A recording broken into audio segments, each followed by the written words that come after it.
ወይኔ መሞት ነበረበት። መሞት ነበረበት። ይሄ መሞት ነበረበት። ወይኔ መድብል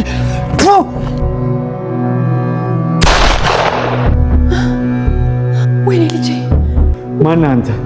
አንድ እርምጃ ብትጠጋኝ የእናትህን አንጀት ዘረግፍላቸዋል። ተው ልጄ፣ አንተ አለኝ እኮ አከበረኝ። ወይ አከበረኝ። እቴቴ ተረጋጊ፣ አንቺ ምንም አትሆኝም። መድብል ወይኔ መድብል በቃ ገብቷል ማለት ነው። ምንድን ነው ያደረግከው መድብል? ሞገስ ተረጋጋ እንጂ። እዚህ ነኝ መጀመሪያ እባክህ ወደዚህ ና። አለው ሰገን፣ ደርሼልሻለሁ ሰገን፣ ላድንሽ መጥቻለሁ ሰገን። ኦኬ አሁን ገባኝ።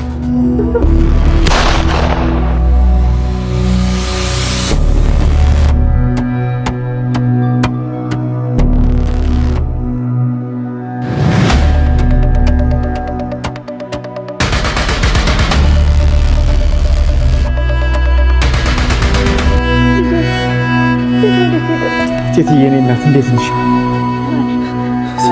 ምንድነው ጉዱ? ሌባ ነው ቴትዬ። ነገ ጠዋት የንስሐ አባቴን ጥሪልኝ። አልገባኝም። ለምን ትላለች? መድብል ከሆነ አክሊሉ እንዲያደረገው በቃ ሟች ነው፣ በእርግጠኝነት ሟች ነው። ነገ ጠዋት ልሳረግ ልጅቷን ማዳን አልቻልክም። ይኸውልህ አንተም ሞተ ነበር፣ መርዞንም ትልቅ አደጋ ውስጥ ነው የከተትከው። ወልም ወገን መርዞን ብቻ አንተ ይቅርታ በለኝ እባክህ። እንደው አንተ ሌባ ነው አልከኝ እንጂ እሷን ፈልጎ የመጣ ነው የሚመስለኝ። እቴቴ ሌባ ነው አልኩሽ። እሺ ለምን ነካክተህ ትተዋለህ? በዛው ከጀመርክ አይቀር አገለውም ነበር። ለሱ ችግር የለውም፣ ዛሬ እመጣለሁ።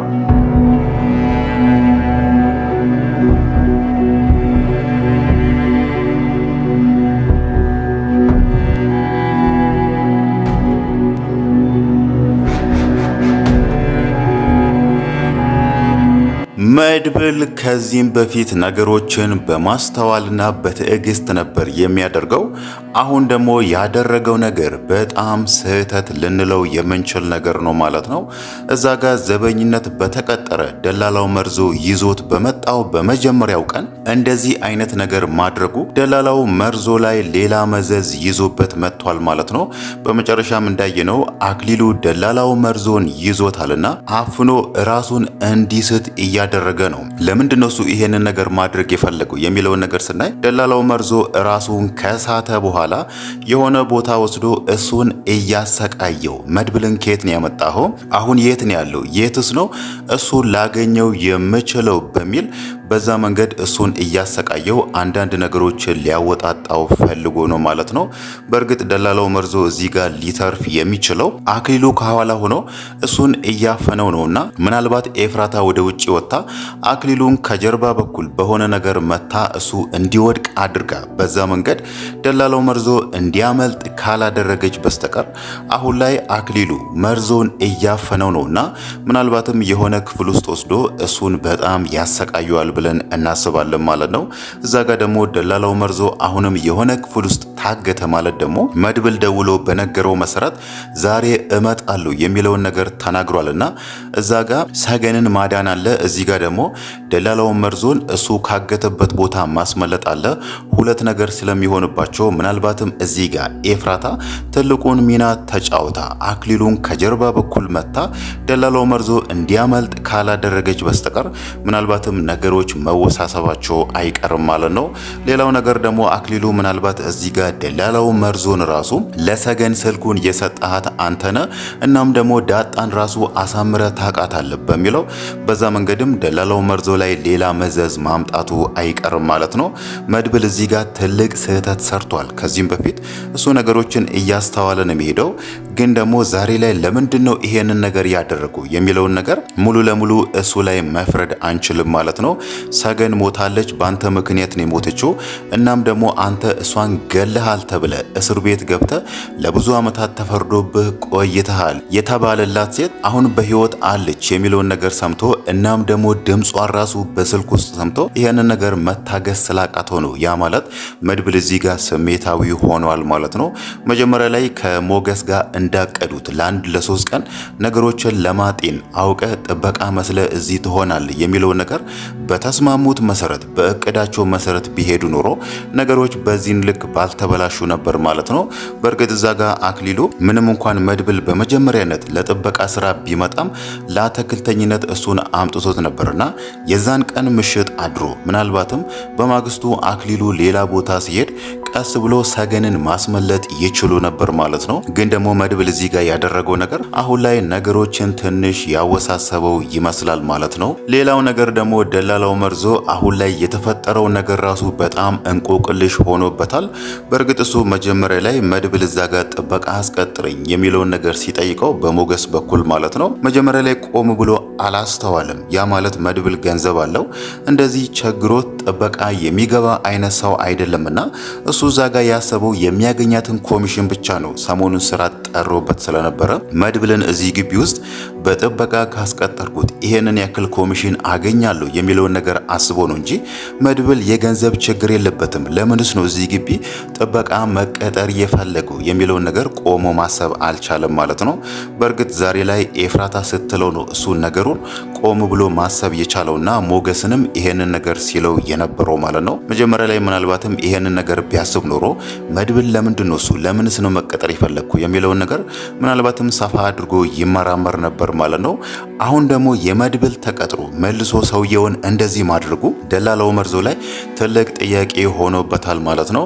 ያ ማለት አክሊሉ እሱን የሚያደርገውን ነገር አሳምሮ ስለሚያውቅ ነው መድብልን ያመጣው እዛ ጋር። ደላላው መርዞ እስከሆነ ድረስ ከየት ነው ያመጣው ለምንስ ነው ያመጣው አሁንም እሱ ያለበትን ቦታ ስለምታውቅ ቀጥ ብለ እሱ ጋር ውሰደኝ የሚሉትን እንደዚህ አይነት ተከታታይ ጥያቄዎችን እንደሚጠይቀው ስለሚያውቅ ነው አሁን ላይ ደላላው መርዞ በጣም ተጨንቆ እዛ ጋር ኤፍራታን ነገ ጠዋት የንስሐ አባቴን ጥሪልኝ የሚሉትን እንደዚህ አይነት ነገሮችን ሲናገር የነበረው ማለት ነው። ሌላው ነገር ደግሞ መድብል እዛ ጋር ይሄንን ነገር ዛሬ ላይ ስሜታዊ ሆኖ ሰርቷል። ሌላው ሁለተኛ ስህተት ተሰርቷል ብለን የምናስበው ደግሞ መድብል ያንን ነገር አንዴ ጀምሮታልና እዛ ጋር የአክሊሉን እናት እቴቴን መድብል አንገቷን አንቆት በቢላ እወጋታለሁ ያለበት ሰዓት ላይ ሞገስ መጥቶ ነበር። አክሊሉ ያኔ መድብል ላይ ሽጉጥ በደቀነበት ሰዓት ማለት ነው።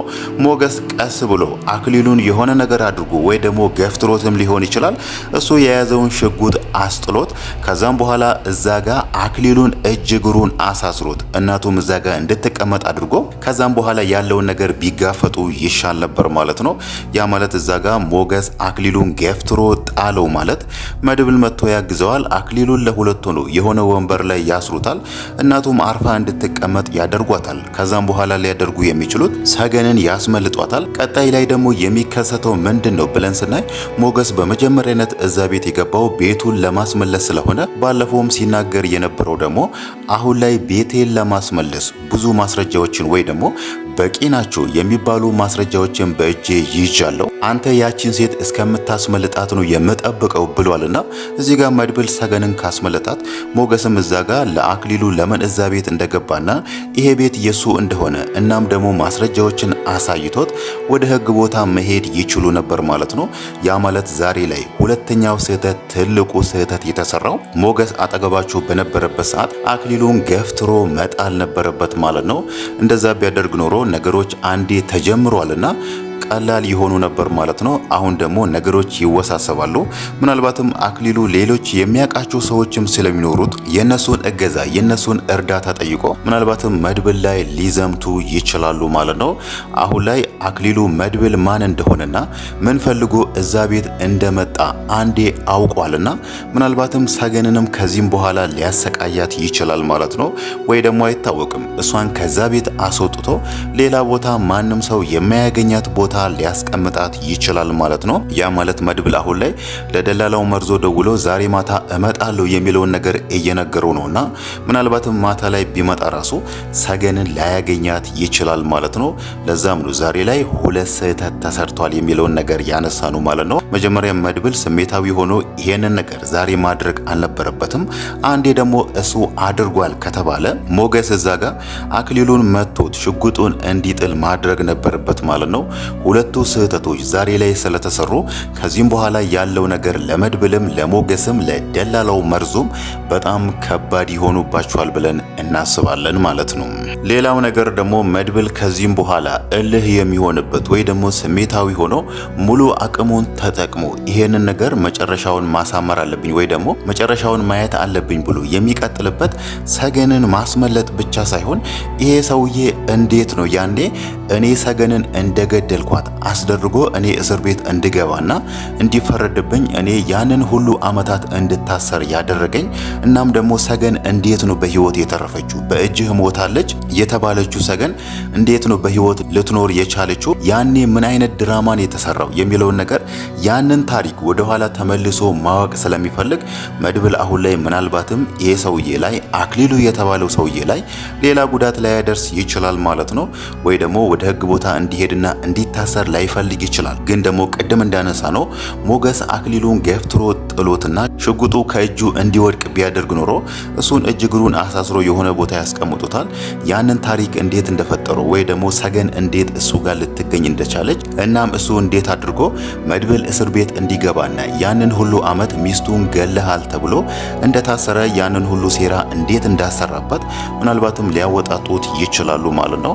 አሁን ደግሞ ነገሮች በዛን ልክ ቀላል አይሆኑለትም። አክሊሉም ከዚህም በኋላ በጣም ጠንቀቅ ብሎ ራሱን ስለሚጠብቅ እዛ ጋር ደላላው መርዞንም ሌሎች ሰዎችንም ራሱን እየተጠነቀቀ ይጠብቃል ማለት ነው።